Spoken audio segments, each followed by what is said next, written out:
இனி அடுத்து நடக்க போகிற மிக முக்கியமான ஒரு நிகழ்வு, உலகம் தழுவின நிகழ்வு, கடைசி கால எழுப்புதல், எண்ட் டைம் ரிவைவல். நமக்கு எல்லாருக்கும் தெரியும், அந்த புத்தகத்தில் நிறைய செய்திகள் அதை குறித்து எழுதப்பட்டிருக்கிறது. ஏன் இந்த எழுப்புதல் இவ்வளவு முக்கியமானது? இந்த எழுப்புதலுடைய நோக்கம் என்ன? கர்த்தர் எதற்காக இந்த எழுப்புதலை அவசரப்படுத்துகிறார் அப்படின்னு நம்ம பார்த்தோம்னா, இந்த எழுப்புதல் வந்தால் தான் இயேசுனுடைய வருகை இந்த பூமிக்கு வர முடியும். இந்த எழுப்புதல் வரலன்னா இயேசுனுடைய வருகை தாமதமாவதை தவிர வேறு வழி இல்லை.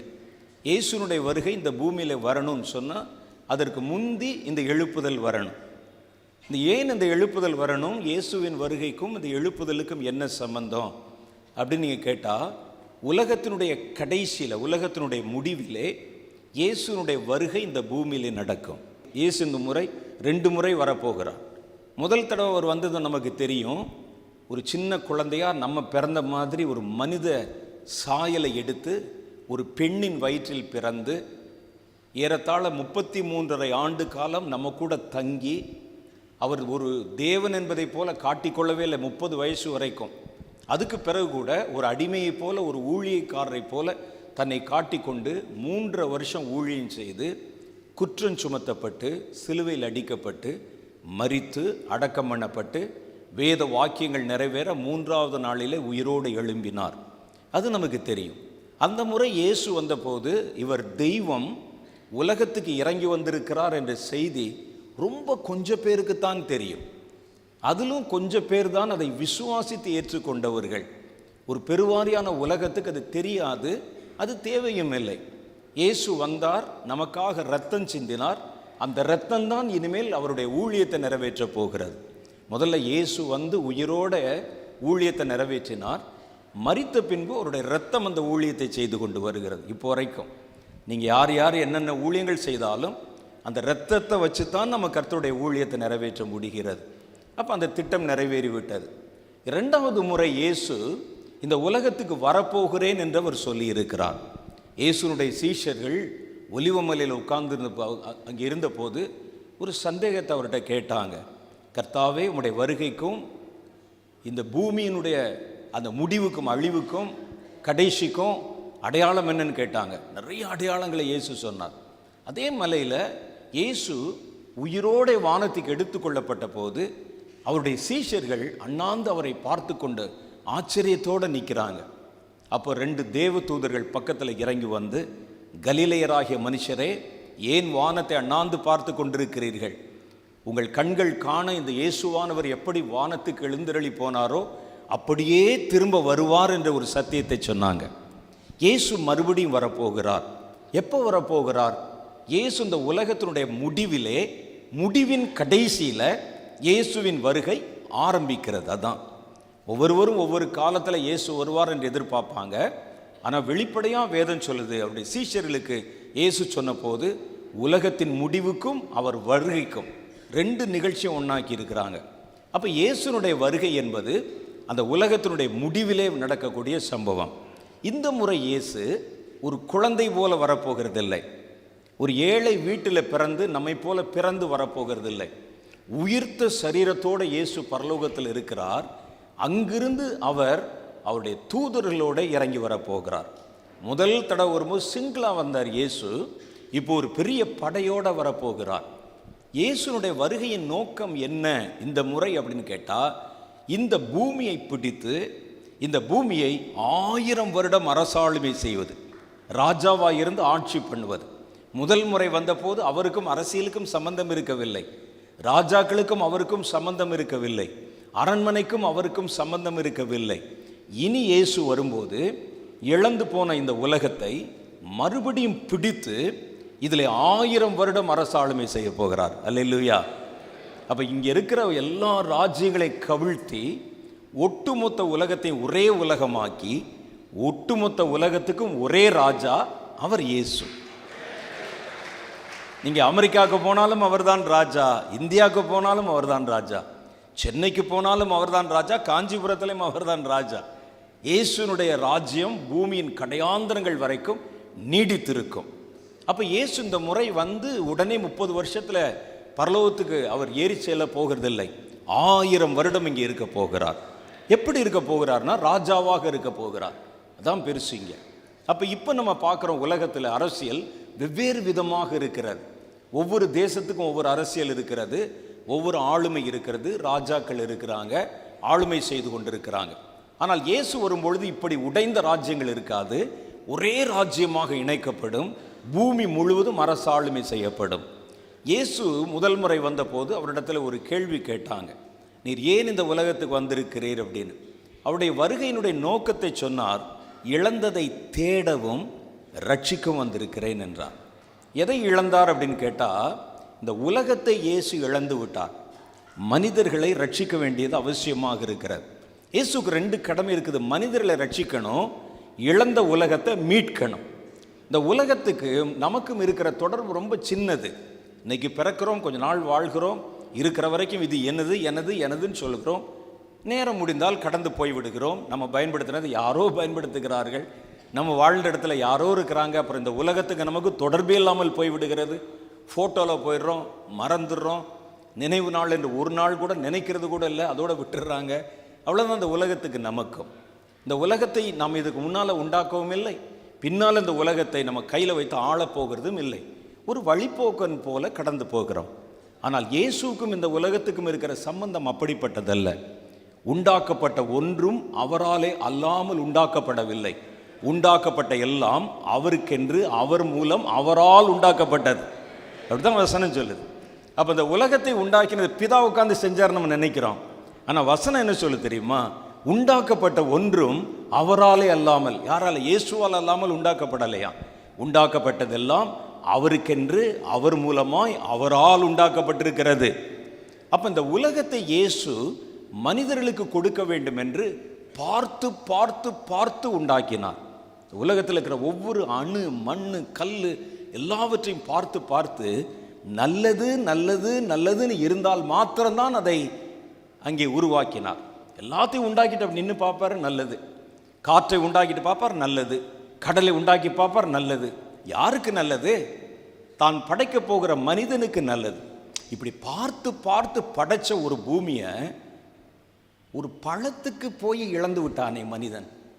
ஒரு பழம், ஒரு பழத்துக்கு மனிதன் இழந்து விட்டான். நாங்களாம் சின்ன வயசில் இருக்கும்போது, இப்போ வேறு மாதிரி, நாங்கள் சின்ன வயசில் இருக்கும்போது ரோட்டில் வியாபாரிகள் வருவாங்க, அம்மா ஈயம்பித்தாளைக்கு பேரிச்சம்பளம் வாங்க. இது எனக்கு எங்கே தெரியுதுன்னா, இது அங்கேருந்து வந்தது. பழத்தை கொடுத்து ஈயம்பித்தாளை வாங்கிட்டு போகிறது. இதை சாத்தான் அப்போவே ஆரம்பிச்சிட்டான் தொழிலா. பழத்தை கொடுத்து உலகத்தை வாங்கி விட்டான். வேற ஏதாவது கொடுத்து வாங்கியிருந்தா கூட பரவாயில்ல, ஒரு லாஜிக் இருக்கும். ஒரு பழத்தை கொடுத்து வாங்கிட்டான் ஐயா. இயேசுவை பார்த்தார். இப்போ பார்த்தால் அவன் இதன் மேலே ஆட்சி செய்கிறான். மனிதர்கள் அடிமையாகி விட்டார்கள். பாவம் உள்ளே பிரவேசித்து விட்டது. பூமியிலே சாபம் வந்து விட்டது. படைச்ச ஆளுக்கு தானே தெரியும். எவ்வளோ பார்த்து பார்த்து பார்த்து கண்ணும் கருத்துமா படைத்தேன், எனக்காக உண்டாக்கினேன், என்னுடைய பிள்ளைகளுக்காக உண்டாக்கினேன், மனிதர்களுக்காக உண்டாக்கினேன். எல்லாத்தையும் பார்த்து பார்த்து நல்லதுன்னு உண்டாக்கின எல்லாம் ஒரு நிமிஷத்தில் கையை விட்டு போச்சே. இதை மறுபடியும் எப்படியாவது பெறணும்.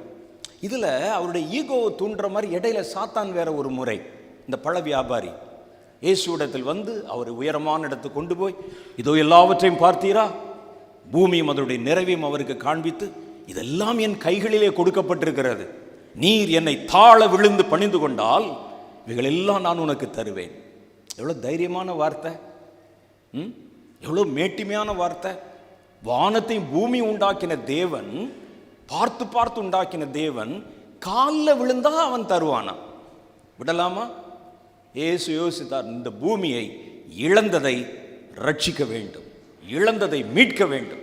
இந்த பூமியை ஆனால் கர்த்தருக்கு அவர் நியாயமுள்ள நியாயாதிபதி. ஒரு நீதி, ஒரு சட்டம்னு எழுதிட்டார்னா அந்த சட்டத்திற்கு தானும் கீழ்ப்படிவார்.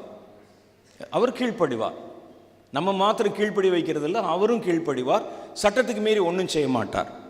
பூமியையோ கர்த்தர் மனுபுத்திரருக்கு கொடுத்தார் என்று எழுதியிருக்கு. அப்படிதானே வசனம் போட்டிருக்கு. பூமியையோ கர்த்தர் மனுபுத்திரருக்கு எழுதி கொடுத்து விட்டார். அது கழுத்துப்பிடி கொடுத்தாலும் எழுத்துப்பிடி கொடுக்கடான்னு சொல்லுவாங்க. எழுத்தில் அவர் எழுதி கொடுத்துட்டார், பூமியை நான் மனிதர்களுக்கு கொடுத்தேன் என்று. அவ்வளோதான். இனி அந்த பூமியை மனிதன்தான் ஆள வேண்டும், பூமியில மனிதன் தான் இருக்க வேண்டும். மனிதன் இந்த பூமியில ஒரு காரியத்தை கேட்டால்தான் பரலோகமே செவி கொடுக்கும். அதனால்தான் கர்த்தர் மனிதர்களை ஜெபம் பண்ண சொல்லுகிறார், மரித்தவர்களை ஜெபம் பண்ண சொல்வதில்லை. கல்லறையில் அத்தனை ஊழியக்காரன் உள்ள படுத்திருக்கிறானே, RIPன்னு போட்டு ரெஸ்ட் இன் பீஸ் எழுப்பி ஜெபம் பண்ண சொல்ல வேண்டியதானே? நமக்கு முன்னால் எவ்வளோ பெரிய பெரிய ஜெப வீரர்கள் மரித்திருக்கிறார்கள். மரித்தவனு கிடையாது, பூமியில் உயிரோடு இருக்கிற மனிதன் தான் ஜெபிக்க முடியும். அது சட்டம், பரலோக சட்டம். பூமியை கர்த்தர் மனுபுத்திரருக்கு கொடுத்தார். பூமியில் ஒரு காரியம் செய்யணும், நீங்கள் சொல்லணும், எங்களுக்கு இது வேணும், இதை செய்யணும்னு சொல்லணும். அது எவ்வளோ பேர் சொல்கிறாங்கன்னு கர்த்தர் பார்த்து தான் ஒரு முடிவெடுத்து ஒரு காரியத்தை அவர் செய்ய முடியும். இல்லாவிட்டால் அவர் நியாயத்தை தப்பினவராக, அநீதி செய்தவராக மாறிவிடுவார். பூமியை மனுஷனுக்கு கொடுத்துட்டு நீங்கள் எப்படி வந்து கிரியை செய்யலாம், எப்படி இந்த காரியம் செய்யலான்னு ஒரு கேள்வி வந்துடும். அப்போ பூமியை மனிதன் தான் ஆள வேண்டும். ஆனால் பரலோகத்தில் இருக்கிற ஆள்கள்லாம் பார்த்தீங்கன்னா ஆவியாக இருக்கிறார்கள். தேவதூதனை பார்த்தால் ஆவியாக இருக்கிறான், தேவனை பார்த்தால் ஆவியாக இருக்கிறார். வசனம் அப்படி தானே சொல்லு, நான் இதை தப்பாக சொல்கிறேன்னா? தேவன் ஆவியாகவே இருக்கிறார், அப்படி தானே வசனத்தில் இருக்குது. யாருமே மனிதன் மாதிரி இல்லை.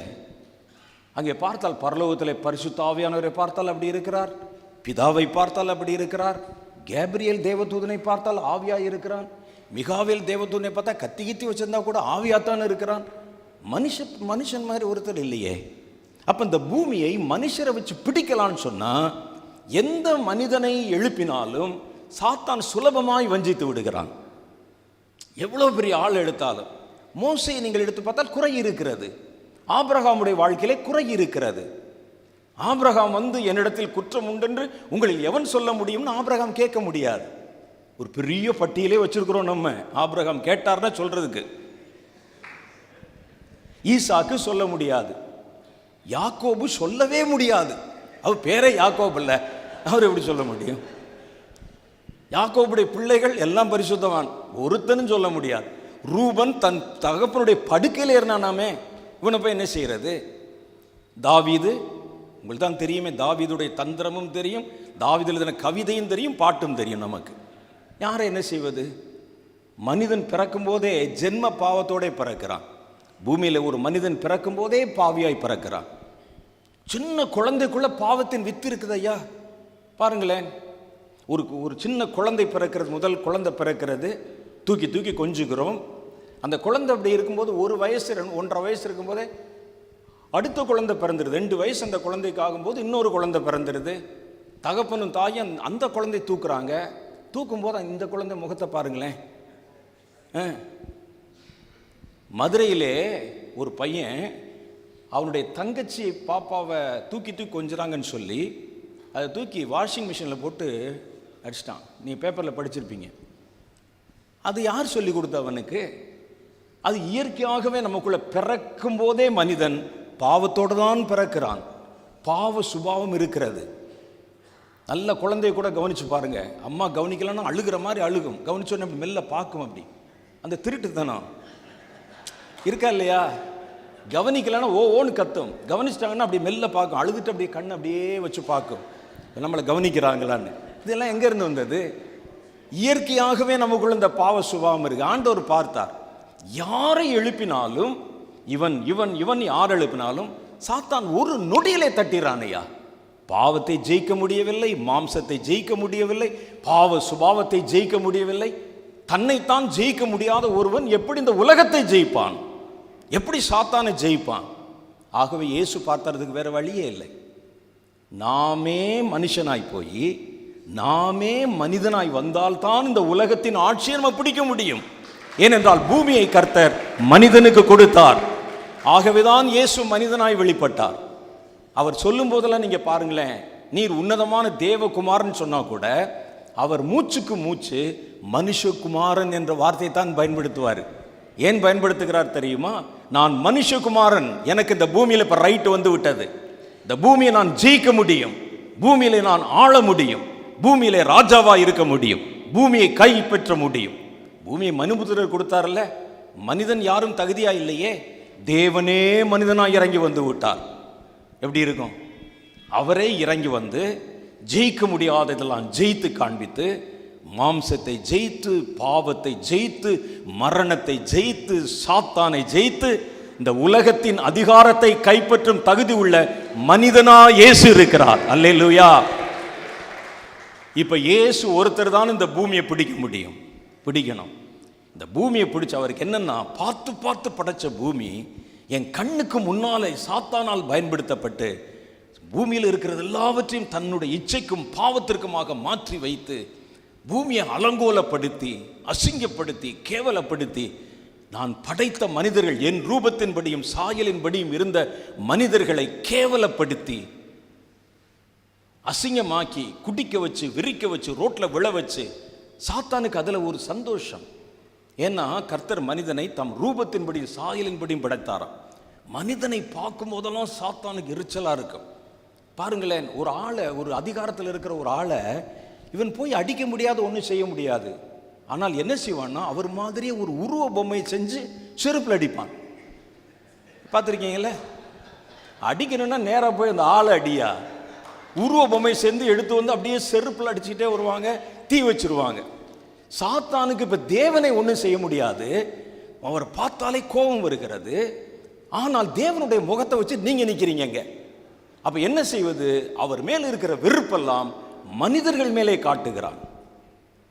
கர்த்தருடைய கையில் பாட்டில் வச்சுட்டு அப்படியே கிடந்தா எப்படி இருக்கும்? அவரை செய்ய முடியாது, இவனை செய்வோம், வச்சு செய்வோம். சும்மா இல்லை, வச்சு செய்வோம். அவனை சாக்கடையில் விழ வைப்போம். இவர் போய் டாஸ்மாக்கு, ஒரு குடிமகன் போய் குடிச்சுட்டு அப்படி ஆன்னு கிடப்பார். சாத்தானுக்கு சந்தோஷம். கர்த்தரைத்தான் செய்ய முடியல, அவர் சாயல் தரிக்கப்பட்ட மனிதன். அவனை விழ வைப்போம், பாவத்தில் விழ வைப்போம், தீ வச்சுக்கிற வைப்போம், தற்கொலை செய்ய வைப்போம், கொலைகாரனா கொண்டு வருவோம், ஜெயிலில் வச்சு பார்ப்போம். ஆசை பூமியை கெடுத்து விட்டான். கர்த்தர் பார்க்கிறார், இந்த பூமியை முழுவதும் இழந்த பூமியை நான் திரும்ப பிடித்து ஒரு நாளாவது இந்த பூமியின் மேலே ராஜாவாய் உட்கார்ந்திரணும். உண்மையிலே ஒரு நாள் தான். அவருக்கு ஒரு நாள் என்பது நமக்கு 1000 வருடத்துக்கு சமமாக இருக்கிறது. அல்லேலூயா. ஒரு நாள் உட்கார்ந்து காமிச்சிருந்த அந்த பூமியில நான் தான் ராஜா. இது வரைக்கும் ஆட்டம் போட்டான் இல்லை, சாத்தானையும் அவனை சார்ந்தவர்களையும் பொல்லாத ஆவிகளையும் மனிதர்கள் அவனுக்கு சப்போர்ட் பண்றவங்க இருக்கிறானே அவர்களையும் கர்த்தர் பிடித்து பாதாளத்தின் சங்கிலிகளிலே 1000 வருஷம் கட்டி வைப்பார் என்று கர்த்தருடைய வேதம் சொல்லுது. கட்டி வச்சுட்டு இதே பூமியில கர்த்தர் ராஜாவாய் வந்து வீற்றிருப்பார். அல்லேலூயா. அது சாத்தானுக்கு கொடுக்கிற செருப்படி, அப்படித்தானே? அந்த பூமியில இயேசு, பூமியில பார்த்தீங்கன்னா எல்லாம் மாறி போய்விடும். கேஸ் சிலிண்டர் விலை இல்லாமல் கிடைக்கும், பெட்ரோல் ஆறா ஓடும், எல்லாருக்கும் எல்லாம் கிடைக்கும். எப்பொழுதும் ஆஸ்பத்திரி இருக்காது, மூடிடுவாங்க. டாக்டர்ஸ் நாங்கள் என்ன செய்வது? கர்த்தரை துதியுங்கள், கர்த்தர் எல்லாரும் கொடுக்குற மாதிரி உங்களுக்கு கொடுத்துரும். அங்கே மரணம் இருக்காது. 1000 வருஷம் எவனும் சாக மாட்டான், அதான் உண்மை. 1000 வருடம். இப்போ இதில் என்ன ஒரு சிக்கல் இருக்குது அப்படின்னு கேட்டால், இயேசு இந்த முறை இந்த பூமிக்கு திரும்ப வருவதுக்கு ஒரு நோக்கம் இருக்கிறது. இது ஜஸ்ட் விசிட் அல்ல. அவருடைய நோக்கத்திற்கு உலகத்தை பிடிக்கணும், அதை 1000 வருட அரசாளுமை செய்யணும், எருசலேமிலே தன் சிங்காசனத்தை வைக்கணும். அதான் சென்டர். மகாராஜாவின் நகரம் சியோன். சியோன் பர்வதத்திலே கர்த்தருடைய வேதம் வெளிப்படும். தேவதூதன் அவன் பாட்டுக்கு ரோட்டில் போயிட்டு இருப்பான், தள்ளிக்கப்பா அப்படின்னு சொல்லி அவன் பாட்டுக்கு போவான். பரலோகத்தின் சாயல் பூமியிலே வந்துவிடும். மனிதர்கள் நினைச்சால் அவர்கள் அவர்களோட பேசுவார்கள், கை குலுக்குவார்கள். இடையில் இருக்கிற பேரியர் உடைக்கப்பட்டு விடும். ஒரு தரிசனம் பார்த்துட்டு வந்து நின்று தீர்க்க தரிசனம் பேசுகிறமே, நாளைக்கு சொல்லுவீங்க, ஐயா இதெல்லாம் ஒரு தீர்க்க தரிசனமா? எங்கள் வீட்டு கதவை திறந்தா 2 தூதன் நின்று கொண்டிருக்கிறான். கிச்சனுக்கு போனால் அவன் கையில் ஒரு பையை கொடுத்தா போய் கடையில் வாங்கிட்டு வந்துடுறான். 1000 வருட அரசாட்சியில் பரலோகமும் பூமியும் சமீபமாகி விடும், இணைக்கப்பட்டு விடும். எப்படி இருக்கும்? இயேசு ராஜாவா இருப்பார். அப்போ இதில் என்ன சிக்கல் அப்படின்னு சொன்னேன் அப்படின்னா, இந்த முறை இயேசு வருவது பூமியை பிடிக்கத்தானே. பூமி அவர் பிடித்தால் இந்த பூமியிலே அவர் ராஜாவாய் வருவதற்கு என்ன முக்கியமாக வேணும் அப்படின்னு கேட்டால், சிங்காசனம் வேண்டும், அது ஆல்ரெடி அவர்கிட்ட இருக்கு. கட்டிடங்கள் வேண்டும், இருக்கு, பிடிச்சாச்சு. ஒருவர் ராஜாவாக இருக்க வேண்டுமானால் அவர் ஆளுமை செய்வதற்கு ஜனங்கள் வேண்டும். ஜனங்கள் இல்லாவிட்டால் என்ன ராஜா? அவரு நாடக ராஜா தான் அப்படி இருப்பார். அட்டையில் கிரீடம் வச்சு ராஜாதி ராஜா, ராஜ மகாராஜா, ராஜ மார்த்தாண்ட, ராஜ கம்பீர, ராஜ குலத்திலக வருகிறார் வருகிறார் பராக் பராக்னு சொல்லுவானே, அப்படி ஆயிரும். காலையில் டீ கடை வாசலில் போய் நின்றுட்டு இருப்பார் ராஜா. நம்ம ராஜா அப்படி இல்லை, ராஜாதி ராஜா, ஈரேழு உலகத்துக்கும் அவர் தான் ராஜா. ஆனால் அவர் இந்த பூமியில தன் சிங்காசனத்தை வைக்கணும்னா அவர் ஆட்சி செய்வதற்கு குடிமக்கள் வேண்டுமே. அந்த குடிமக்கள் இப்ப இருக்கிற குடிமக்களாக இருக்க முடியாது. எப்படி இருக்க முடியும்? இயேசு இப்போ வந்து சாத்தானை மாத்திரம் தூக்கிட்டு இந்த பூமியில ஆட்சி பண்ணா, இந்த பூமியில இப்ப எல்லாரும் இருக்கிறான். திருடன் இருக்கிறான், செயின் அறுக்கிறவன் இருக்கிறான், தண்ணி அடிக்கிறவன் இருக்கிறான், விபச்சார கள்ளன் இருக்கிறான், இந்த மாதிரி புகை போடுகிறவன் இருக்கிறான், பூஜை பண்ணுகிறவன் இருக்கிறான், சிலைகளை வைக்கிறவன் இருக்கிறான், லஞ்சம் வாங்குகிறவன் இருக்கிறான், ஊழல் செய்கிறவன் இருக்கிறான், ஜனங்கள் கேடு கெட்டு போனால் என்ன, நாங்கள் வாழ்ந்தால் போதும் என்கிற சுயநலமான ஆட்சியாளன் இருக்கிறான். எப்படி ஆளுகை செய்வது? ஏசு மாத்திரம் சேரை போட்டு உட்கார்ந்தா கதை நடக்குமா ஐயா? சொல்லுங்க. அப்ப என்ன செய்யணும்? இயேசு இந்த பூமியில் ஆட்சி பண்ணணும்னா அவர் ஆளுமை செய்வதற்கான தகுதி உள்ள குடிமக்கள் வேண்டும் அவருக்கு. அவர்களை பிறப்பிக்க வைக்கத்தான் இந்த எழுப்புதல். எழுப்புதல் இயேசுவின் வருகையின் போது அவருடைய ஆட்சியை ஏற்றுக்கொள்ளுகிற ஒரு கூட்டம் பேரை இந்த எழுப்புதல் பிறப்பிக்க வைக்க போகிறது. அல்லேலூயா. அப்பதான் இயேசு வர முடியும். அதனால தான் சொன்னேன், எழுப்புதல் வந்தால் தான் இயேசு வர முடியும். அதனால தான் இதற்கு பேர் கடைசி கால எழுப்புதல் என்று சொல்லப்படுகிறது. இந்த எழுப்புதல்ல சபை கட்ட போறோமோ, ஊழியம் செய்ய போறோமோ, திட்டங்கள் அதெல்லாம் இல்லை.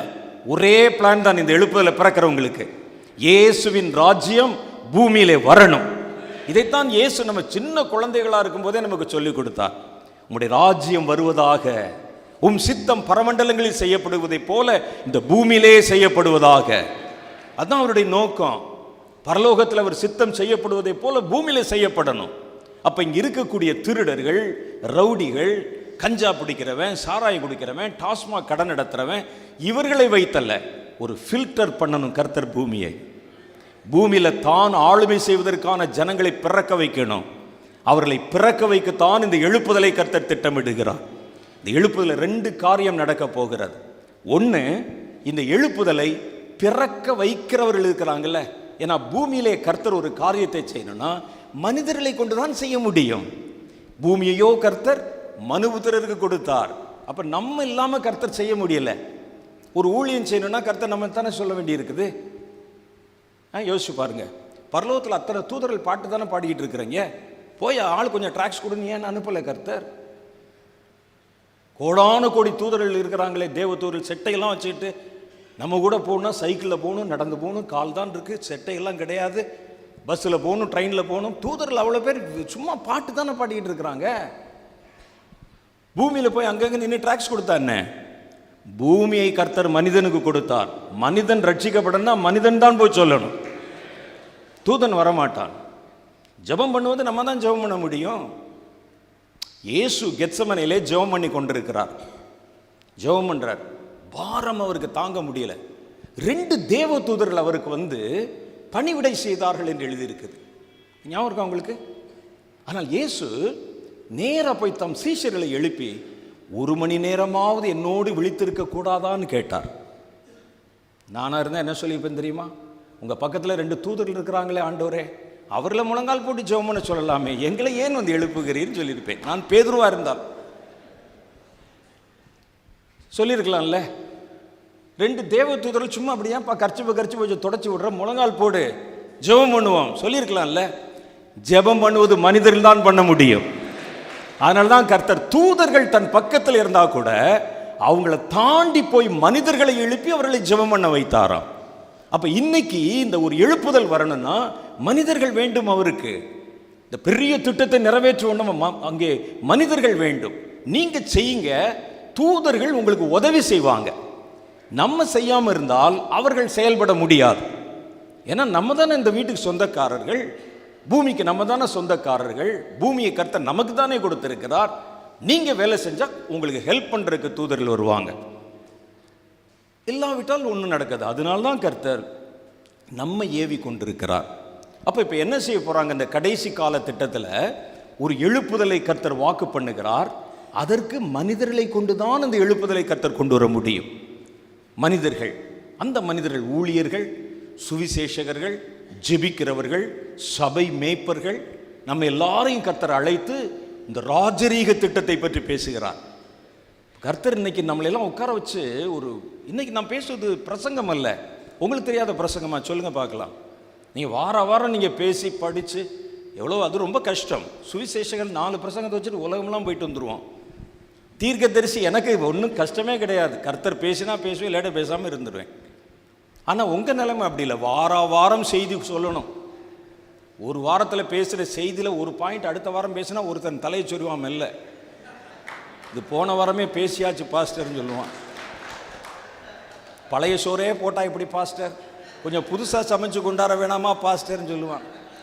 நாங்கள் சபையில் போன காலத்தில் இப்போ ரட்சிக்கப்பட்ட புதுசில் நாங்கள் எந்திரிச்சு பேசவே முடியாது. இப்போ சபையில் இருக்க விசுவாசி லா பாயிண்ட் பேசுகிறானே, இபிகோ 313 318 படி நம்ம இந்த இடத்த பக்கம் போட்டுக்கு தப்பு பாஸ்டர்னு சொல்கிறானே. இவரை வச்சு நீங்கள் நம்ம எப்படி சபை நடத்துறது? ஒரு பாஸ்டர் சொன்னார் எனக்கு, என் சபையில் 300 பேர் இருக்கிறார்கள், 300 பேரை நான் நடத்துகிறேன் என்று நான் நினைத்து கொண்டிருந்தேன். ஒரு மாதம் கழித்தான் தெரிந்தது, நான் அவர்களை நடத்தலை, அவன் தான் என்னை நடத்தலை. நான் என்ன ட்ரெஸ் போடணும் அவன் தான் சொல்கிறான், நான் என்ன சாப்பிடணும்னு அவன் தான் சொல்லுகிறான், என்ன பேசணுங்கிறான். பாஸ்டர் கொஞ்சம் லெஃப்டில் வாங்கங்கிறான், ஃப்ரேமை விட்டு வெளியே போகிறீங்களேங்கிறான். நான் பேசவா ஃப்ரேமில் நிற்கவா, என்னையா செய்ய சொல்கிறேன் என்னைய? இது புரிய எனக்கு 3 மாதம் ஆச்சு. என்னை இன்னைக்கு ஜனங்கள் நடத்துகிறார்கள். ஆடுகள் தான் இன்னைக்கு மேய்ப்பன நடத்துது. நம்ம நினச்சிட்டு இருக்கிறோம் நாங்கள் மேய்ப்பர் என்று. உள்ளே போய் பார்த்தா தான் நம்முடைய கதையே தெரியும் நமக்கு. ஒவ்வொரு நேரமும் தீயில நிற்கிற மாதிரி நிற்கிறோம். எவன் எந்திரிப்பான்னு தெரியாது, எவன் பேசுவான்னு தெரியாது, எவன் வாட்ஸ்அப்பில் தகவல் போடுவான்னு தெரியாது, எவன் எடுத்து வெளியே கொண்டு வான்னு தெரியாது. நித்திய கண்டம் பூர்ண ஆயுசு நம்முடைய நிலைமை. கர்த்தர் இன்னைக்கு நம்மை கொண்டு, இந்த ஊழியர்களை கொண்டு கர்த்தர் ஒரு பெரிய திட்டத்தை பேசணும், ஒரு ராஜரீக திட்டத்தை பேசணும்னு நம்மை கர்த்தர் தேர்வு செய்திருப்பது எவ்வளோ பெரிய காரியம். யோசிச்சு பாருங்க. ஆகவே இன்னைக்கு நான் உங்களுக்கு பேச வரல, நம்ம எல்லாம் சேர்ந்து தேவனுடைய மனசில் இருக்கிற இந்த பாரத்தை, திட்டத்தை குறித்து நம்ம டிஸ்கஸ் பண்ணணும். என்ன செய்யலாம் என்று நம்ம யோசிக்கணும். அதுக்கு தான் அண்ணன் வந்திருக்கிறாங்க. நாங்கள் உங்களுக்கு சொல்கிற அளவுக்கு நீங்கள் ஒன்றும் தெரியாதவர்கள் அல்ல, நாங்கள் எல்லாம் தெரிந்தவர்களும் அல்ல. கர்த்தர் இப்படி பேசினாரு என்கிட்ட, உங்கள்கிட்ட வச்சுட்டேன், நீங்கள் என்ன செய்யணும்னு பார்த்து போட்டு செய்யுங்க. நம்ம எல்லாம் சேர்ந்து கர்த்தருடைய திட்டத்தை நிறைவேற்றினால் கர்த்தருடைய வருகை வரும்போது சந்தோஷமாக வருவார். வா என் உண்மை உத்தமமான ஊழியக்காரன் என்று உங்கள் முதுகில் தட்டி உங்களை அழைத்து கொண்டு போவார்ல, அதுக்கு தானே உட்காந்து பேசுகிறோம் நம்ம. கர்த்தருக்கு அந்த சபை வேண்டுமா, ஜனங்கள் வேணுமா? ஒரு ராஜா வானத்தை பூமி உண்டாக்கினவர் அவருடைய ராஜரீக திட்டத்தை நம்மிடத்தில் பேசுகிறார். எவ்வளோ பெரிய காரியம். நம்ம பிரதமர் என்னைக்காவது உங்களை கூட்டு உட்கார வச்சு பேசியிருக்கிறாரா? விலைவாசி உயர்வு இருக்கிறது, நம்ம என்ன செய்யலாம், வாருங்கள் மக்களே. அவரை விட்டுருங்க, உங்கள் வார்டு கவுன்சிலர் உங்களை கூட்டு பேசியிருக்கிறாரா? லைட்டெல்லாம் அப்படி இருக்குதே, என்ன செய்யலாம் பிரதர் வாங்கன்னு பேசியிருக்காரா? நம்மளை யாரும் மனுஷனாவே மதிப்பதில்லை.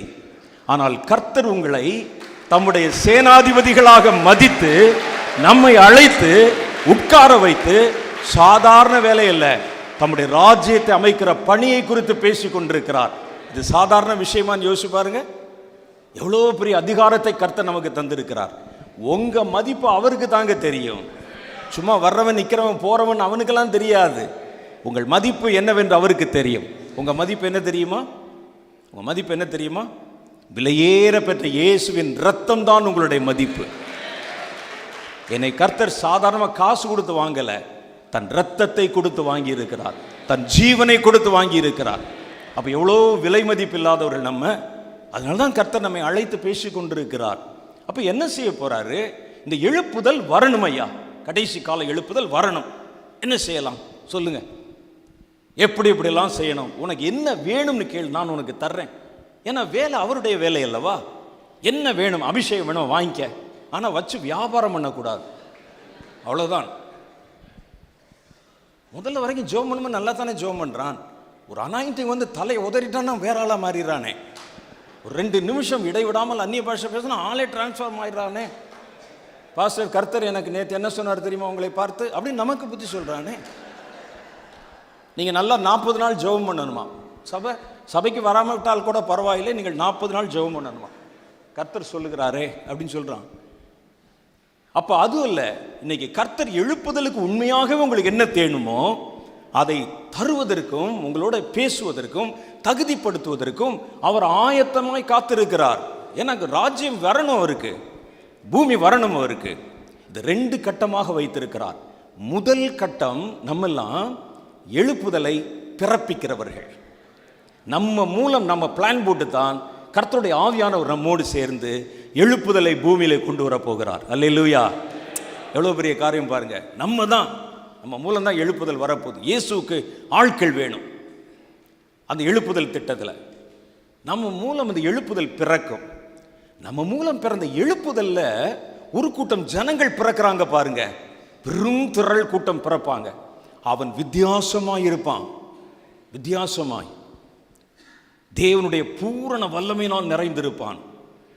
விளம்பரம் எதுக்கு இடம் கொடுக்க மாட்டான். ஆளை வேற மாதிரி இருப்பான். நீங்க பார்க்கத்தானே போறீங்க, பாருங்க. அவனுக்கு கர்த்தர் ஒருவர் தான், வேற எதுவானாலும் பரவாயில்ல. உன் தலையை வெட்டுறன்னு சொன்னா வெட்டுறான்னு சொல்லுவான். அப்படி ஆளு. இப்போ இப்படி கிடையாது. இப்போ இருக்கிற கிறிஸ்தவர்கள் முதல் நூற்றாண்டில் கொஞ்சம் பேர் இருந்தாங்க. அப்புறம் அப்படியே மாறி இப்போல்லாம் அப்படி கிடையாது. ரொம்ப சத்தமாக பேசிடாதீங்க, வெளியே பக்கத்தில் இருக்கிறவங்க கேட்டாங்கன்னா அவ்வளோதான், மத பிரச்சனை வந்துடும் சொல்லி மைக் ஆஃப் பண்ணிடுவாங்க. இப்போ நம்முடைய வீரம் எங்கே போய்விட்டது தெரியுமா? முன்ன ஒரு காலத்தில் சாத்தானோட சண்டை போட்டாங்க, ராஜ்யங்களோட சண்டை போட்டாங்க, ரோமாபுரி மன்னர்களோட சண்டை போட்டாங்க, உயிர் கொடுத்தால் கூட துணிச்சலாம் நின்னாங்க. இப்போ அப்படியே குறைஞ்சு வெளியே வந்து கத்துவான். யார் ஆராதனை பாட்டு போடுறது, நாளைக்கு இந்த இடத்துல சர்ச் இருக்கக்கூடாது, அப்படியே அமைதியாக இருந்துருவாங்க. பேசாதீங்க, போகட்டும், அப்புறம் பேசலாம் சொல்லிட்டு. நம்முடைய வீரம் இப்போ எங்கே போச்சுன்னா சபைக்குள்ளே தான் இருக்குது. எலெக்ஷன் வரும்போது வீரத்தை பார்க்கலாம், ஒரு சேர்மனை தேர்ந்தெடுக்கும் போது வீரத்தை பார்க்கலாம். ஒருத்தர் அடிச்சுக்கிறேன்னா மண்டை உடைக்கிற அளவுக்கு நிற்போம். வெளியாள் வந்துட்டா பயந்து போய் உள்ளே கதவு பூட்டிக் கொள்வோம். இன்னைக்கு நம்ம நிலைமை அப்படி ஆகிவிட்டது. ஆனால் ஒரு தலைமுறை பிறக்கும் பாருங்க, அவன் எதற்கும் பயப்பட மாட்டான். பார்க்கத்தான் நீங்க போறீங்க. சாத்தான் என்ன சொன்னாலும் அதுக்கு எதிர்த்து நிற்பான். நீ சொன்னியா? ஆமா, நான் தான் சொன்னேன்னு சொல்லுவான். இப்படி ஒரு சட்டம் போட்டிருக்கிறோம். அந்த கர்த்தர் சொல்லாவிட்டால் நாங்கள் அதை ஒத்துக்கொள்ள மாட்டோம் என்போம். கர்த்தருடைய ஜனங்கள் இன்னைக்கு நாம நினைச்சிட்டு இருக்கிறோம் பலமா இருக்கிறோம் அப்படின்னு. இனிமேல் பிறக்குப்பான் ஒரு கூட்டம், உங்க மூலம் பிறப்பான். அவர்கள் தான் அந்த காரியத்தை சாதிக்க போகிறார். நல்லா பேசணும்ல. எனக்கு என்ன ஒரு பெரிய வருத்தம்னா பாஸ்டர், எனக்கு என்ன ஒரு பெரிய வருத்தம்னா, இந்த 2 வருஷம் நம்ம என்ன பாடுபடுத்தி விட்டார்கள் யோசிச்சு பாருங்க. நம்ம வாயால சபைக்கு வந்துடாதன்னு சொல்ல வச்சுட்டான்ல. நான் ரட்சிக்கப்பட்ட புதுசில் சர்ச்சுக்கு போகும்போது எங்கள் பாஸ்டர் ஒரு வாரம் சர்ச்சுக்கு வரலன்னா, நான் ஒரு பூரண பெந்தோசை சபையில் 3.5 வருஷம் இருந்தேன். எங்கள் சர்ச்சு பாஸ்டர் இந்த மாதிரி முடியெல்லாம் வைக்கக்கூடாது, பிடிச்சி பார்ப்பார், பிடிக்கக்கூடாது, முடி இருக்கக்கூடாது. இப்போ ஆட்டோமேட்டிக்காக அப்படி போயிடுச்சு. அப்போல்லாம் நிறையா இருக்கும், எனக்கு பிடிக்க முடியக்கூடாது. அப்படி ஒரு சர்ச்சு எங்கள் சர்ச்சு. ஒரு வாரம் ஒரு குடும்பம் வரலைன்னா 4 வாரம் அந்த குடும்பத்தை டார்கெட் பண்ணியே பேசுவார். சபை கூடி வருதலை விட்டு விடாதே, இழி நரகத்துக்கு தான் போவேன் அப்படின்பாரு. அதே போதகர்களை சபைக்கு வந்துடாத, இருமல் இருந்தால் வந்துடாத, தும்மல் இருந்தால் வந்துடாத, தடுமல் இருந்தால் வந்துடாத, மூக்கு ஒழுகுனா வந்துடாதன்னு சொன்னான். பாஸ்டர் கொஞ்சம் ஃப்ளாஷ்பேக்கில் போய் ஒரு 2 வருஷத்துக்கு முன்னால், அதுக்கு முன்னால் பாருங்களேன். குருடர்கள் பார்வையடைகிறார்கள், செவிடர்கள் கேட்கிறார்கள், முடவர்கள் நடக்கிறார்கள், வியாதியஸ்தர்களை கொண்டு வாருங்கள் சொன்ன அதே நம்ம தானே. இருமல் வந்தா வராதன்னு சொன்னோமா சொல்லலையா? அவன் 3 அடி இடைவெளி விட சொன்னா, நீங்க 6 அடி விட சொல்லி உட்கார வச்சோமே. நம்ம மாஸ்க் வெளியே கொண்டாந்து வச்சு கையை கழுவிட்டு பார்த்து எல்லாரும் மேலே வச்சு இது பண்ணி பார்த்து டெஸ்ட் பண்ணி தானே அனுப்புனீங்க. ஆஸ்பத்திரியில் கூட அப்படி அனுப்புறது இல்லையா? சர்ச்சுக்குள்ளே வருகிறவனே உடனே வந்து நாக்கு திறக்க சொல்லி தெர்மாமீட்டர் வச்சு பார்த்து, அதுக்கு ஒரு இந்த மீட்டர் வச்சு பார்த்து எல்லாம் பார்த்து கரெக்டாக இருக்குதான்னு பார்த்து, இருமுன்னு சொல்லி தும்முன்னு சொல்லி பார்த்து அப்புறம் தானே 4 டெஸ்ட் பண்ணி தானே உள்ளே விட்டோம். யாருக்காவது நம்ம எதிர்த்து கேள்வி கேட்க முடிஞ்சா? முடியாதே. ஆனால் வருவான் பாருங்கள் ஒரு கூட்டம், கர்த்தருக்குள் கீழ்ப்படிவோம், கர்த்தரை தாண்டி நாங்கள் எதையும் எதிர்த்து நிற்போம். அது வரும், அது உங்கள் மூலம் பிறக்கும். அவன் தான் சாத்தானுக்கு சவால் கொடுக்க போறான். அப்படிப்பட்ட ஜனங்களை பிறப்பிப்பதுதான் அந்த எழுப்புதலின் நோக்கம். அந்த எழுப்புதல் உங்கள் மூலம் பிறக்க போகிறது. நம்ம எப்படி இருந்தோமோ, நம்ம காலம் எப்படி இருந்ததோ, உங்கள் மூலம் பிறக்க போகிற எழுப்புதலை பிறக்கிறவன் இப்படித்தான் இருப்பான். அது கர்த்தருக்குள் இருந்தால் கேட்பான், இல்லாவிட்டால் மிதித்து விட்டு போய் விடுவான். இதுதான் அந்த எழுப்புதல். அப்படிப்பட்டவர்களை பிறப்பிக்கணும். சும்மா டான்ஸ் ஆடுறதும் பாட்டு பாட அதான் யாருமே செய்யலாமே. எதிர்க்கணும், சாத்தானை எதிர்க்கணும். ஏனென்றால் இயேசு 1000 வருட அரசாட்சி அமைப்பதற்கு முன்னால ஒரு 7 வருஷம் சாத்தான் இந்த முழு உலகத்தின் மேலும் ஒரே உலக ஆட்சியை கொண்டு வர போகிறான். அதை பற்றி தெரியுமில்ல உங்களுக்கு? முழு உலக அரசாங்கம். இன்னைக்கு எல்லாமே அதான் பற்றி பேசிட்டு இருக்கிறாங்க. எல்லா நாட்டு ஆட்களும் டிஜிட்டல் கரன்சி வருது பாருங்க, முழு உலக அரசாங்கம். ஆன்லைன்ல பொருள் வாங்குறமே, முழு உலக அரசாங்கம். அடையாள அட்டை சொருகிறோமே, முழு உலக அரசாங்கம். இப்போ கொஞ்ச நாள்ல பாருங்க, எல்லா உலகத்தின் அரசாங்கங்களையும் ஒன்றாக இணைத்து நான் சொல்றதான் கேட்கணும், நாங்க சொல்ற மாதிரி தான் வாழணும், பேசலாம் கூடாது, கேட்க முடியாது. இது இப்படிப்பட்ட மனிதர்கள் தான் சாத்தானுக்கு வேண்டும். ஆட்டு மந்த மாதிரி இருக்கணும், எதையும் கேட்கக்கூடாது. நமக்கு தெரியும் ஆனால் கேட்கக்கூடாது, அவங்கள ப்ளீஸ் பண்ணிகிட்டே இருக்கணும். அப்படிப்பட்ட ஒரு கூட்டத்தை உருவாக்கி ஒட்டுமொத்த உலகத்தை ஒன்றாக்கி 7 வருஷம் அந்த பூமியின் மேலே சாத்தான் முழு உலக அரசாங்கத்தை ஆளுமை செய்ய போறானா. இந்த 7 வருஷம் அவன் ஏன் ஆளுமை செய்ய போறான்னா, எனக்கு 7 வருஷம் மாத்திரம் டைம் கொடுக்கட்டும், அதை நான் ஒரு மனிதனை கூட கர்த்தர் வரும்போது அவர் எதிர்கொள்ளத்தக்கதான ஒருத்தனை கூட விடாம அத்தனை பேரை மடக்கிடுவேன். சாத்தானுக்கு 7 வருஷம் 7 நாள் கொடுத்து பாருங்க என்ன செய்யறேன்னு பாருங்க. அப்படியே நீடித்த காலம். அவனுக்கு என்ன ஒரு தாட்டுனா, இந்த 7 வருஷம் முடிவில் இயேசு வந்து விடுவார். 7 வருஷம் முடிவில் இயேசு வந்தால் இந்த உலகத்தை பிடித்து 1000 வருட அரசாளுமை செய்யணும். அவர் அரசாளுமை செய்ய போகிற மனிதர்கள் 7 வருஷம் என் கையில் தான் இருக்க போறாங்க. இவனை விட்டா தானே இயேசு வரும்போது அவருடைய ஆட்சியை ஏற்றுக்கொள்ளுகிறவன் இருப்பான், எழுப்புதலை பிறந்தவன் இருப்பான். அப்ப இவர்கள் ஒருத்தனை விட்டு விடாவிட்டால் இயேசு வரும்போது பார்ப்பார், கல் இருக்கிறது, மண் இருக்கிறது, மரம் இருக்கிறது, செடி இருக்கிறது, கொடி இருக்கிறது, மனிதர்கள் இல்லை, யாரை ஆட்சி செய்வது அப்படின்னு இன்னும் கொஞ்சம் காலதாமதம் பண்ணி எக்ஸ்டெண்ட் பண்ணுவாராம். அது சாத்தானுடைய நினைப்பு. அப்படித்தானே வரும். வரும்போது யாருமே இல்லை, யார் என் பட்சத்தில் இருக்கிறீர்கள், ஒருத்தரும் இல்லை.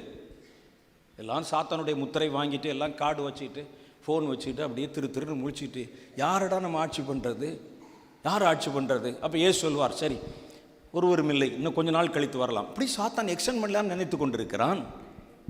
சாத்தானுடைய அந்த நினைப்பில் மண்ணளிப்படத்தான் கர்த்தர் எழுப்புதல் என்ற திட்டத்தை வைத்திருக்கிறார். இந்த எழுப்புதல் உலகந்தழுவின எழுப்புதல், அதான் பெருசு. ஏன்னா இயேசு இந்த உலகத்துக்கு மறுபடியும் வந்து இந்த உலகத்தை ரீஃபார்ம் பண்ணி 1000 வருடம் ஆளுமை செய்ய வைக்க போகிறார். 1000 வருடம் ஆளுமை செய்ய போகிறார். அப்போ அதுக்கு மனிதர்கள் வேணுமே. அதனால்தான் சாத்தான் தீவிரமாக போராடுவான். 7 வருஷம் ஒருத்தனை விடக்கூடாது, என்னுடைய முத்திரை பெற்றவன் தவிர ஒருவனும் விற்கவும் கொள்ளவும் கூடாதபடி செய்ததுன்னு வெளிப்படுத்தின விசேஷம் 13ஆம் அதிகாரம் கடைசி பகுதி சொல்லுகிறது. அந்த முத்திரையை பெற்றவர்கள் பரலோகத்துக்குள்ளே போக முடியாதுன்னு வெளிப்படுத்தின விசேஷம் 20ஆம் அதிகாரம் சொல்லுகிறது. அப்போ இந்த முத்திரை வாங்கலைன்னா அரிசி வாங்க முடியாதாம், ஒரு பொருள் வாங்க முடியாதாம், ஆஃபீஸில் சம்பளம் வாங்க முடியாது. சம்பளம் வாங்கினா முத்திரைக்குள்ள அனுப்பியாச்சுன்னு சொல்லுவான். முத்திரை வாங்காவிட்டால் வாழ முடியாது. என்ன செய்யறது? அப்போ இந்த மாதிரியான அந்த கொடிய 7 வருஷ காலத்தில் சாத்தானுக்கு சவால் விட்டு கர்த்தருடைய வருகை வரைக்கும் சாத்தானுடைய கரை திரை தன் மேலே விழாதபடிக்கு தற்காத்து கொள்ளுகிற ஒரு கூட்டை எழும்பும் பாருங்க. அவர்களை பிறப்பிக்க போகிறதான் இந்த எழுப்புதல். அவன் வருவான் பாருங்க, அவர்களை கர்த்தர் பிழைப்பூட்டுவார். வித்தியாசமா வசனம் போட்டிருக்கு அங்கே வெளிப்படுத்தின விசேஷத்தில் 13ல் ஒரு முத்திரை போடுவாங்களாம், சாத்தானுடைய முத்திரை. அது இல்லாவிட்டால் ஒருவனும் விற்கவும் கொள்ளவும் கூடாதபடி செய்தது. எதை வாங்கிறது, எதை சாப்பிட்றது, எப்படி வாழ முடியும்? இயேசு எல்லாவற்றுக்கும் வேதத்தில் ஒரு முன் உதாரணத்தை வைத்திருக்கிறார். 40 வருஷங்கள், இது நம்ம 7 வருஷம் தானே பேசுகிறோம். 40 வருஷங்கள் ஏறத்தாழ 30 லட்சம் இஸ்ரவேலர்கள் விதைக்கவும் இல்லை, அறுக்கவும் இல்லை. ஆனால் கர்த்தர் அவர்களை முழுவதும் பிழைப்பூட்டினார். 40 வருஷம் சும்மா பிழை போட்டல, வெறும் சோறு போட்டு கூட்டிட்டு போகல. வேதம் சொல்லுது 40 வருஷம் ஐயா. அவருடைய சட்டை பழசாகலையாமே, ஒரே சட்டை, ஒரு சட்டை பழசாகலை, கால் வீங்கவில்லை, அவங்களுடைய செருப்பு கிழிஞ்சு போகலை, பாதரட்சை. ஏன்னா போய் எங்கே வாங்குவது? தினம் கால் எந்திரிச்சா நடக்கணும் மைல் கணக்கா, பெரிய ஊர்வலம் மாதிரி 35 லட்சம் பேரும் பரப்பிட்டு போகணும், வஸ்திரம் பழசாகலையாம். எனக்கு இந்த வசனத்தை படிக்கும்போது அதெல்லாம் கூட ஆச்சரியமா தெரியல. போட்ட வஸ்திரத்தில் போனால் இந்த பிரயாணத்தை ஆரம்பிக்கும் போது 5 வயசு பயலா நடக்க ஆரம்பித்தவன் கானானு போகும்போது 45 வயசால போயிருப்பான். ட்ரெஸ்ஸு பழசாக வேண்டாம், வளர்ந்ததா? ஆமாம், அவன் வளரும்போது அவன் ட்ரெஸ் வளர்ந்திருக்க வேண்டும். 5 வயசு பையன் என்ன நம்பர் செருப்பு போட்டிருப்பான் யோசிச்சு பாருங்க. கானானில் போய் இறங்கும் போது அவருக்கு 45 வயசு. அதே செப்பல் பழசாகல, கிளியல மாத்திரம் இல்ல, வளர்ந்தது. நம் தேவன் தம்முடைய வாயிலிருந்து புறப்படும் ஒவ்வொரு வார்த்தையினாலும் நம்மை பிழைப்பூட்ட வல்லவராக இருக்கிறார். அதை பூமிக்கு நிறைவேற்றி காட்டுவான் பாருங்க இந்த எழுப்புதல்ல பிறக்கிறவன். உங்க மூலம் பிறக்கிறவன் தான் உங்க ஆவிக்குரிய பிள்ளைகள். உங்களை கொண்டுதான் இந்த பெரிய எழுப்புதல் திட்டத்தை கர்த்தர் நிறைவேற்ற போகிறார். அவன் சாத்தானுடைய கண்ணுக்கு மண்ணை தூவிடுவான். சாத்தான் சொன்னா கேட்க மாட்டான். என்ன செய்வ? என்னை கொல்லுவியா? கொல்லு.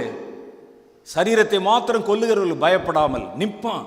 சாத்தானுடைய கண்ணில் படவே மாட்டான். ரேடார் வச்சு தேடினாலும் அவன் உள்ள மாட்ட மாட்டான். எப்படி இருக்கும்? ஒரு பெரிய கூட்டம்.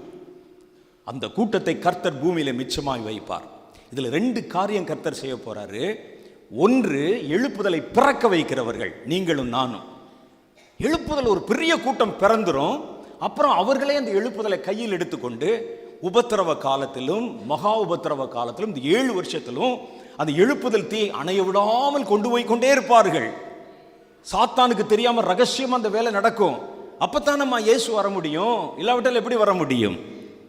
அவன் வஞ்சிக்க நினைத்தாலும் கண்ணில் சிக்காத ஒரு கூட்டத்தை நீங்க பிறப்பிச்சு வச்சிருவீங்க.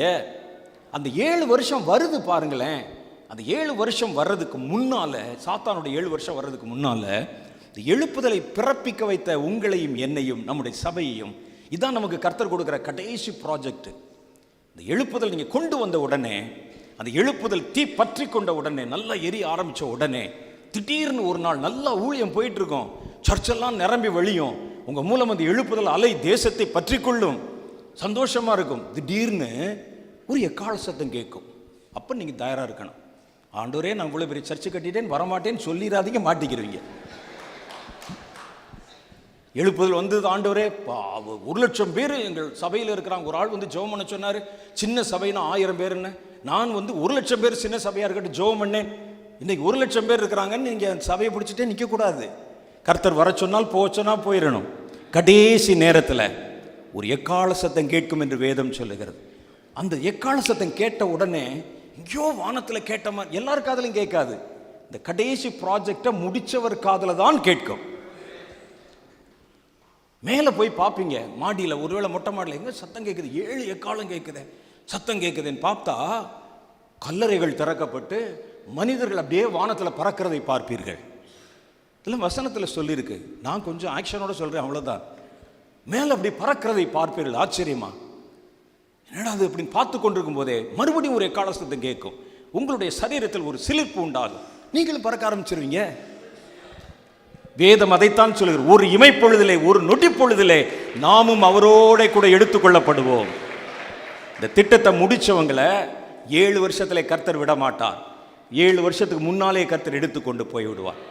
நாம் பரலோகத்தில் போய் ஆண்டவருடைய அங்கே போய் 7 வருஷம் அங்கே தரித்திருப்போம். ஆட்டுக்குட்டியாருடைய திருமணம் நடக்கும். பரலோகத்தில் நிறைய பிளான் இருக்கு. அந்த 7 வருஷத்துக்கு உங்களுக்கு முடிச்சு எல்லாம் முடிச்சு இந்த திட்டங்களை முடிச்சிட்ட பிறகு கர்த்தர் சொல்லுவார், வாருங்கள், 7 வருஷம் முடிஞ்சிச்சு, திரும்பி போகலாம். எக்கால சத்தம் கேட்ட உடனே நாமும் அப்படியே பறந்து போய் மத்திய வானத்தில் பார்த்தால் இயேசு நிற்பார், பரிசுத்தவான்கள் நிற்பார்கள், தேவ தூதர்கள் நிற்பார்கள். ஒரு பெரிய மீட்டிங் அங்கே நடக்கும். எப்படி இருக்கும் யோசிச்சு பாருங்க. நம்ம யார் யாரெல்லாம் பார்க்கணும்னு நினைச்சோமோ அவ்வளோ பேர் இருப்பாங்க. நீங்கள் தான் கேப்ரியலாங்க, நீங்கள் தான் மிகாவேலாங்க, அப்படியா, உங்களை பற்றி நான் படிச்சிருக்கேன், சரி சரி போப்பா, நீங்கள் தான் தாவீதா, அப்படி சந்தோஷமாக இருக்கும். கர்த்தருக்குள் மரித்தவர்கள் முதலாவது எழுந்திருப்பார்கள். பின்பு உயிருள்ள நாமும் அவரை எதிர்கொண்டு போக புறப்படுவோம். இவ்விதமாக நாம் அவரோட கூட என்றென்றைக்கும் இருப்போம். பாப்பா மேலே கொண்டு போயிடுவாங்க. 7 வருஷம் முடித்த உடனே கர்த்தர் நம்மை மறுபடியும் திரும்ப அழைத்து கொண்டு வருவார். இப்போ தான் அவருடைய 2வது வருகை நடக்கிறது. இந்த 2வது வருகையிலே இயேசுவும் தூதர்களும் அவரோட பரிசுத்தவான்களும் திரளாய் இறங்கி வர போகிறார்கள். யாரும் இல்லை, அந்த பரிசுத்தவான்கள் நீங்கள் தான். அந்த பரிசுத்தவான்கள், நானும் தான் அந்த பரிசுத்தவான். உயிரோடு எடுத்துக்கொள்ளப்பட்டோம், கிறிஸ்துவின் சரீரத்துக்கு ஒப்பான சரீரத்தை, உயிர்த்தெழுந்த சரீரத்தை பெற்றுக்கொண்டோம், திரும்ப வருகிறோம்.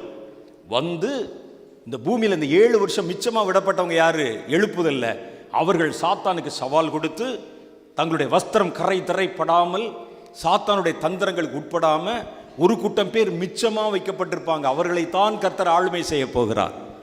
அவங்கள தான் வந்து கர்த்தர் சாத்தானை அர்மெகிதோன் என்ற இடத்துல, மிகிதோ பள்ளத்தாக்கில் நேருக்கு நேர் சந்திப்பார்.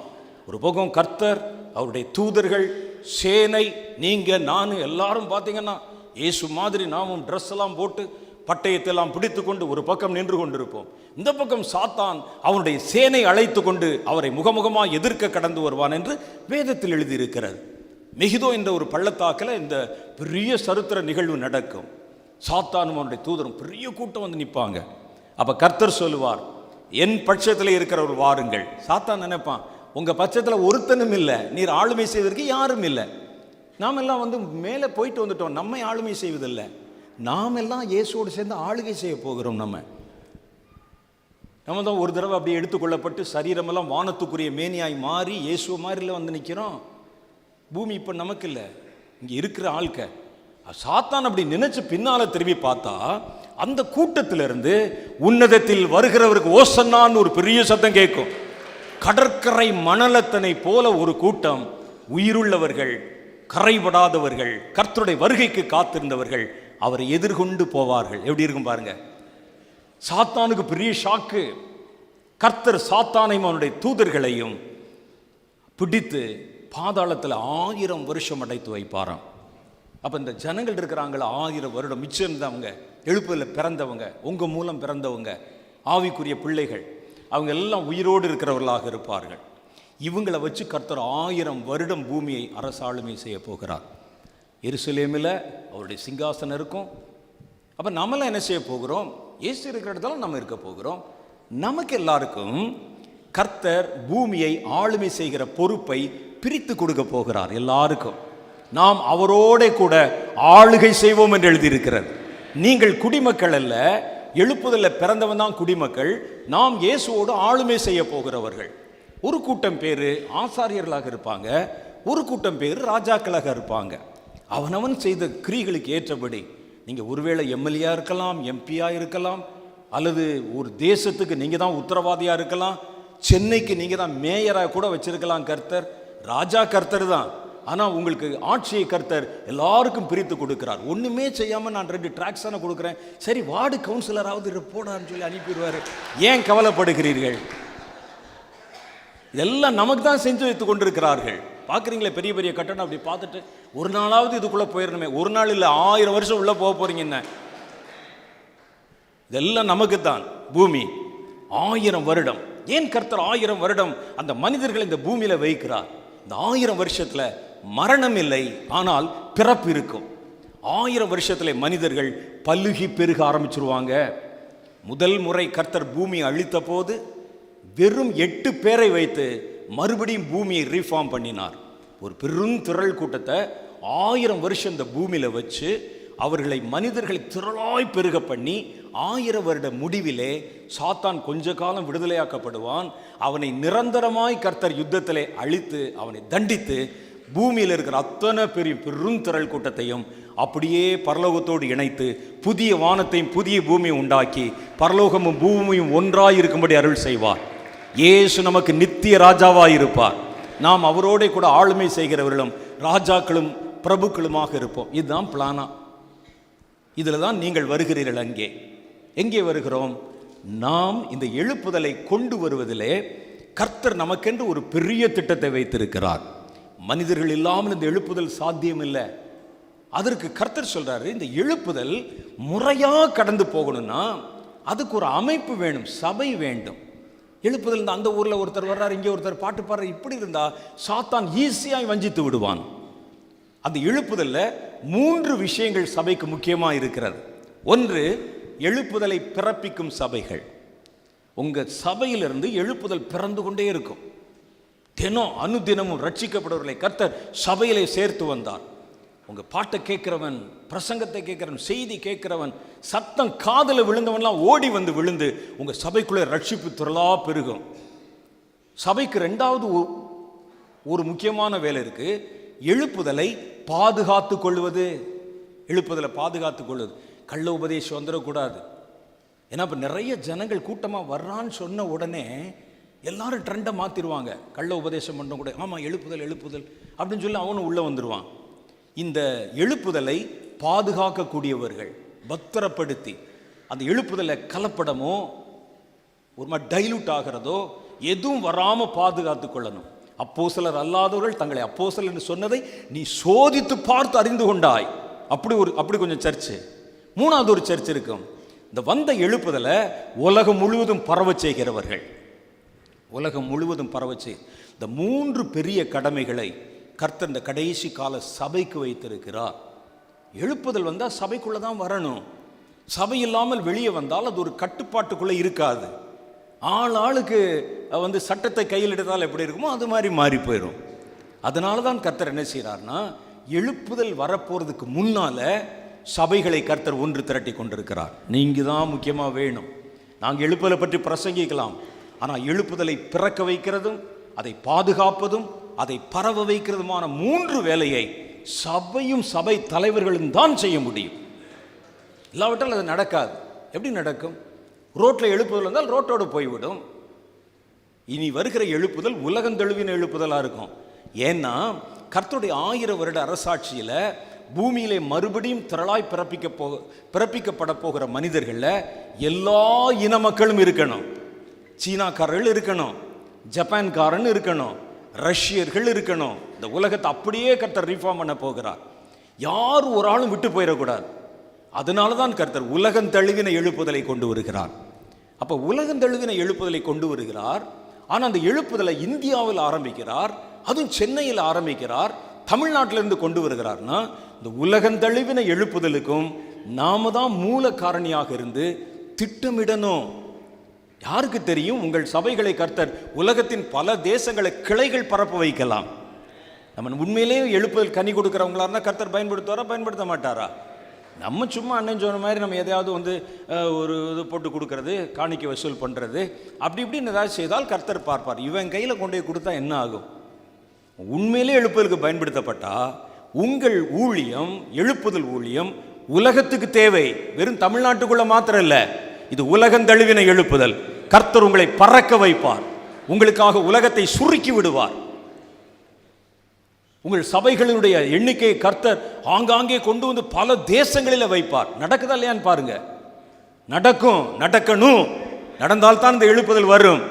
எழுப்புதல் என்பது ஒரு குண்டு சட்டிக்குள்ளே கொதிக்கிற குழம்பு மாதிரி இல்லை, பற்றி எரிகிற காட்டுத்தீ போன்றது. அது அப்படிப்பட்ட எழுப்புதலுக்காகவும் கர்த்தர் நம்மை பயன்படுத்த போகிறார். இன்னைக்கு நீங்க பார்க்குற சபை மாதிரி ஒரு கட்டடத்துக்குள்ள இருக்காது. நீங்கள் வெடித்து சிதறுவீர்கள். பல இடங்கள்ல அந்த எழுப்புதல் தீயை கொண்டு போவீங்க. அது கர்த்தருக்கு வேணும். அப்படிப்பட்ட பலம் நிறைந்த சபைகளை கர்த்தர் எழுப்புவதற்கு தான் நம்மை அழைத்து பேசி கொண்டிருக்கிறார். இதுதான் அவருடைய திட்டம், இதுதான் அவருடைய நோக்கம், இந்த எழுப்புதல் திட்டம். ஆனால் இப்போ எனக்கு தெரியுது, அந்த எழுப்புதல் திட்டம் கனிய போகிற நேரம் வந்து விட்டது. முதல்ல பூ பூத்து காய் காய்த்து கிளைகளிலே இலை விட்டு இலைகளிலே பூ பூத்து பூக்கள் காயாகி இப்போ காய் கனியாக போகிற நேரம். இப்போ தான் கர்த்தர் உங்களை எல்லாரையும் பயில் காட்டி அழைக்கிறார். சபையே, சபை தலைவர்களை கேளுங்கள், கர்த்தர் பேசுகிறேன். ஒரு எழுப்புதல் வேணும். தேசங்கள் எனக்கு வேணும், மனிதர்கள் எனக்கு வேணும். எழுப்புதல் தீயை கொண்டு வர அபிஷேகமும் தரிசனமும் வல்லமையும் வரங்களும் என்னிடத்தில் இருக்கிறது. நீ அதை மிஸ்யூஸ் பண்ணாமல் சரியா என் திட்டத்துக்கு பயன்படுத்தினால் நான் உன் பேரை பெருமைப்படுத்துவேன். உன்னை கொண்டு ஒரு பெரிய தரிசனத்தை கொண்டு வருவேன். நீங்கள் பெரிய ஆளாக தரிசனத்தை நிறைவேற்றி காரியங்களை செய்கிறதுக்கு உங்களுக்கு ஆசை இல்லாட்ட கூட பரவாயில்லை. இந்த 7 வருஷத்தில் மாத்திரம் போய் மாட்டிக்கொள்ளாதீர்கள். அதுக்காகவாவது இந்த எழுப்புதல் திட்டத்தில் தீவிரமாய் ஓட ஆரம்பிக்க வேண்டும். நம்ம விட்டுட்டாங்கன்னு வச்சுக்கோங்க, 7 வருஷத்தில் அவ்வளோதான். சாத்தானுக்கும் பதில் சொல்ல முடியாது, கர்த்தருக்கும் பதில் சொல்ல முடியாது. அப்போ ஒரு நல்ல வாய்ப்பை கர்த்தர் இன்றைக்கு சபைகளுக்கு கொடுத்திருக்கிறார், நமக்கு கொடுத்திருக்கிறார். இந்த திட்டத்தை நிறைவேற்றணும். எனக்காக நீ இதை செய்யணும். நான் ராஜாவாய் வரணும். நான் அடிக்கடி சொல்லுகிற ஒரு வார்த்தை இருக்கிறது. முதல் முறை கர்த்தர் வந்தபோது அவருக்கு சிலுவையை கொடுத்தோம். 2வது முறை இயேசு வருகிறார், சிங்காசனத்தை கொடுக்க வேண்டும் நம்ம அவருக்கு. அதுக்கு தான் சபை. அப்படி இல்லாட்ட நம்ம சர்ச் வச்சு என்னங்க பிரயோஜனம்? இயேசுக்கு ஒரு காரியத்தை செய்ய முடியாவதால் எதற்கு ஆராதனை, எதற்கு ஊழியம், எதற்கு பட்டம், எதற்கு படிப்பு, எதற்கு இந்த பைபிள்? எல்லாம் இயேசுக்கு பயன்படத்தான். அவருக்கென்று அவர் மூலமாய் அவருக்காக உண்டாக்கப்பட்டவர் நாம். அவர் சித்தத்தை நிறைவேற்றுவதற்கு கர்த்தர் நமக்கு அழைப்பு கொடுக்கிறார்.